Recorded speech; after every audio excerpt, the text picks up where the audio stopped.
அன்புக்குரியவர்களே, ஆண்டவர் இயேசுவின் இனிய பெயரில் உங்களை அன்போடு வாழ்த்துகின்றேன்.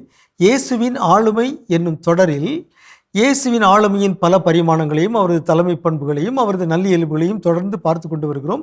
கடந்த சில நாட்களாக நட்பை பற்றிய இயேசுவின் பார்வை, நட்பை பற்றிய இயேசுவின் இலக்கணம், இயேசுவின் வாழ்வில் நட்பின் பல பரிமாணங்கள். இன்று நட்பு நண்பர்களை பாதுகாக்கும் என்னும் செய்தியை உங்களோடு பகிர்ந்து கொள்ள விரும்புகின்றேன். உண்மையான நட்பின் உறவின் ஒரு அடையாளம் நட்பை நாம் பாதுகாக்க வேண்டும்.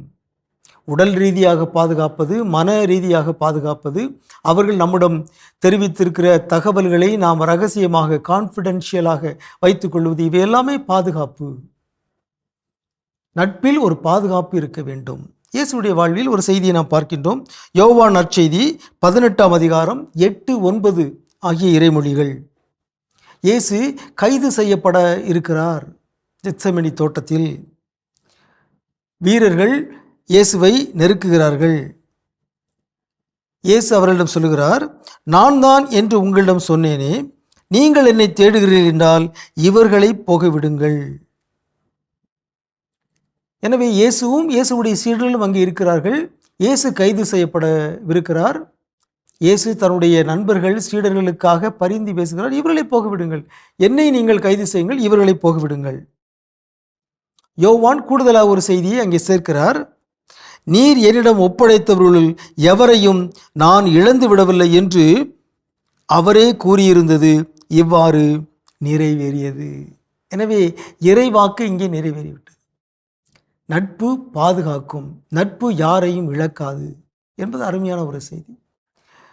நல்ல நட்பு தன்னுடைய சீடர்களை, தன்னுடைய நண்பர்களை பாதுகாக்கும், அவர்களை இழக்காது என்கிற அருமையான ஒரு செய்தியை இயேசுடைய வாழ்விலிருந்து நாம் அறிந்து கொள்கின்றோம். நம்முடைய வாழ்வை, நம்முடைய உறவுகளை, நம்முடைய நட்பை நாம் ஆய்வு செய்து பார்க்க வேண்டும். விட்டு கொடுக்காத, இழக்காததான் நட்பு.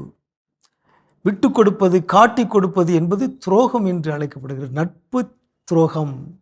யூதாஸ் அதைத்தான் செய்தார். பேதுரு கூட மறுதலித்து விட்டார். அதற்காக அவர் மனம் வருந்தினார். ஆனால் இயேசு நட்புக்கு இலக்கணமாக உயர்ந்து நிற்கின்றார். என்னை கைது செய்யுங்கள், என்னுடைய நண்பர்களை, என்னுடைய சீடர்களை நீங்கள் போக விடுங்கள் என்று அவர்களை பாதுகாத்தார். நம்முடைய வாழ்விலும் இயேசுவைப் போல நம்முடைய உறவுகளை, நம்முடைய நட்புகளை நாம் பாதுகாப்போமாக.